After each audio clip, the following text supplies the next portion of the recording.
Welcome everyone to an awesome game between myself as Grand Cathay going up against a rubber duck of war and the Chaos Forces of Khorne.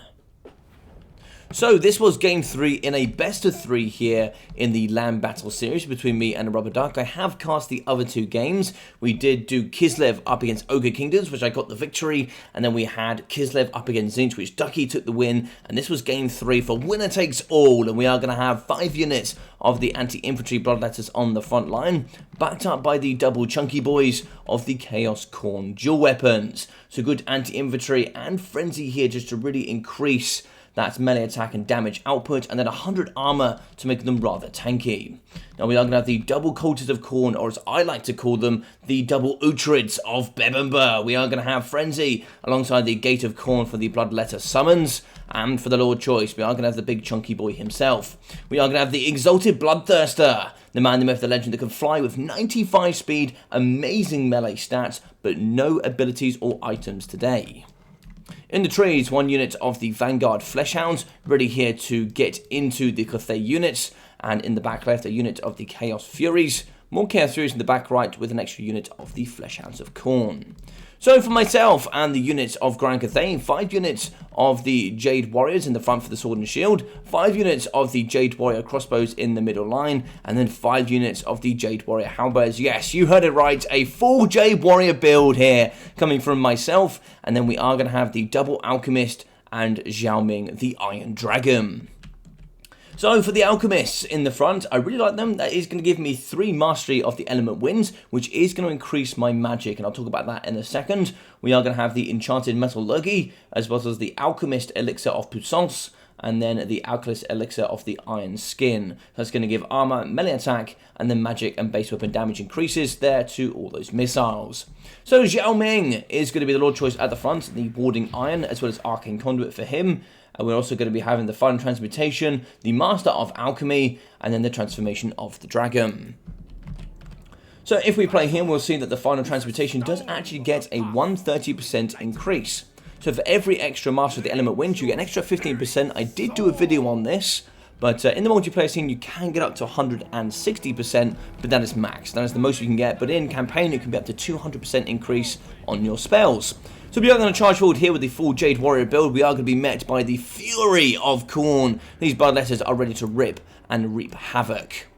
So they're going to be charging forward at some good pace. We do have the double cultists charging, ready to get those summons in the middle. Fleshhounds moving around the back here with also the Furies. And there's going to be a bucket load of damage here in the middle. We can see lots of damage from the crossbows dawning the front door here of the Bloodletters of Khorne. Now in the middle, we are going to be getting the Battle Harmony, thanks to having the Jade Warriors nice and close. But here we go. We are going to be moving in, and we are going to have the Bloodletters ready to charge into the frontier, waiting with these Halberds are going to be the Jade Warriors, and they're going to fight quite nicely here up against the Great Weapon Demons.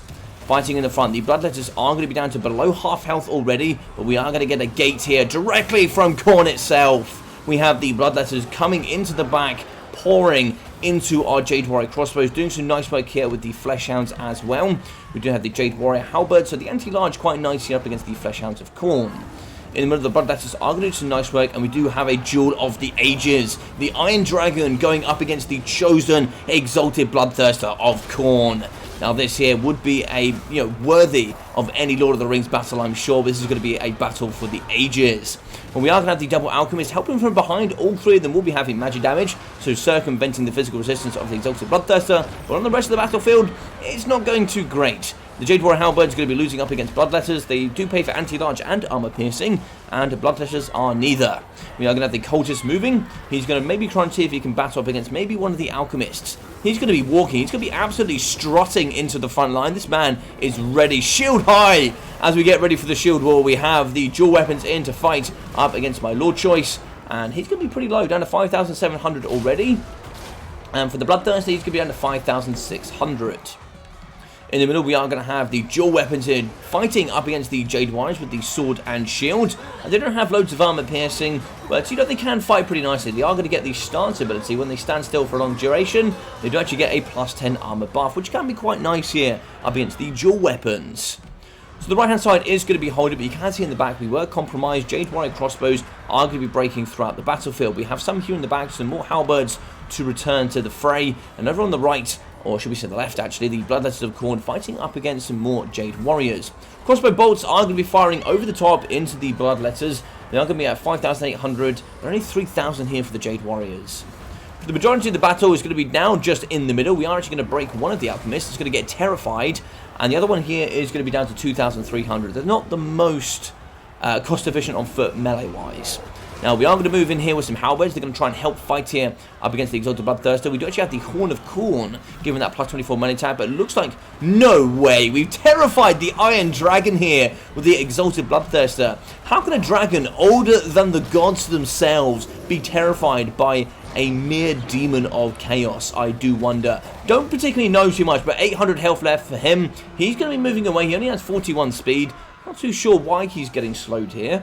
But looks like he is going to be getting slowed, and he's not too happy about it. We do see the Alchemist is going to get pushed away. Negative 10 leadership down to negative 2. We could maybe see a return there, but it looks like Zhao Ming is going to be biting the dust. Unfortunately, he's down to 1 health, and he has fallen. So the Iron Dragon falls here to the might of the Exalted Bloodthirster of Khorne. And here now we actually have some Chaos dual weapons pushing their way through to the back. Unfortunately, 2 units of the Jade Warrior crossbows are compromised by 1 unit of Bloodletters. Jade Warriors in the back need to turn and burn here up against the dual weapons. For the majority, balance of power is going to be favouring here Ducky and Khorne. The cultists are in the middle, both of them here on foot trying to get forward. Only one taken a little bit of damage here. The rest is still going to be holding. Quite interesting that the Jade Warriors here on the right are still going to be holding up against these Bloodletters. Actually, this looks to be a different unit, actually. So, it looks actually maybe they've already cleaved and carved apart that first unit, and now they're also destroying a second unit. Oh, my bad. It looks like here they've actually... Yeah, there we go. Okay, yeah, never mind. They've actually been butchering multiple units. We need to get some of these crossbows involved.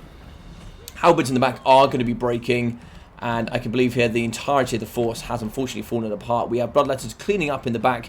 We do have some Jade Warriors. They are going to be pretty brave here, shooting into the Bloodletters of Khorne forces, trying to whittle them down as much as possible. 51 models here, up against 44 here from the crossbows. They are doing some good damage, but that there is going to be army losses, and GG's well played. Yeah, so Ducky does take the series, but I will come back with some vengeance for sure. But yeah, great game from him. I really enjoyed both of these builds, and I really enjoyed our best of 3 series. There were some really fun elements. He went with a full cavalry build against my Tzeentch. He also brought in a full stalk build as well with the ogres, and I really tried to bring some things that I thought were really fun, and I tried to go with a bit of a different angle here. I tried to use a bit of the mastery of the element winds with the double alchemists. 150, so about 160 each on average, exactly 160 each there from the alchemists. 1.2k there for Zhao Ming. The Iron Dragon did okay, but of course, if you want to use Final Transportation, which was his only spell, perhaps I should have put him in the dragon form. That was a bit of a mistake there from me, but I was losing to the mass mobility here from the Chaos of Khorne. 380, 540, 590, 540, and 440 there for the Jade Warrior Halberds. 650, 400, 900, 100, and 380 there for the Jade Warrior Crossbowmen, with the front line of 250, 350, 280, and 500 from the Jade Warriors. So the Exalted Bloodthirster with 2,550, 980 there for the Cultist, and 280 for the second. 1,140, 766 from the double chunky boys with the dual weapons, with 620, 240, 330, 120, and 1,200 from the Bloodletters. 430, 520 there from the Fleshhounds of Khorne, with 380 and 300 for the Furies. So I hope you guys enjoyed this game between me and Duck. I hope you've enjoyed the best of 3 series as well. If you really enjoyed this kind of thing, do let me know, and we'll try and do some more best of 3 series, where we bring some fun and wacky things and try and see if we can make them work. But other than that, guys, do feel free to like, comment, and subscribe. All of those things really do help here on the channel massively. I try and read as many of the comments as you guys put down and respond where I do have time. But other than that, do feel free to check out the description. You can find all my other social media platforms. I should be streaming yet again on Twitch tonight. And then also you can find out that Discord, so you can go vote for what I stream. So other than that, I've been your boy Logic. Take care of yourselves, and I'll see you all very, very soon.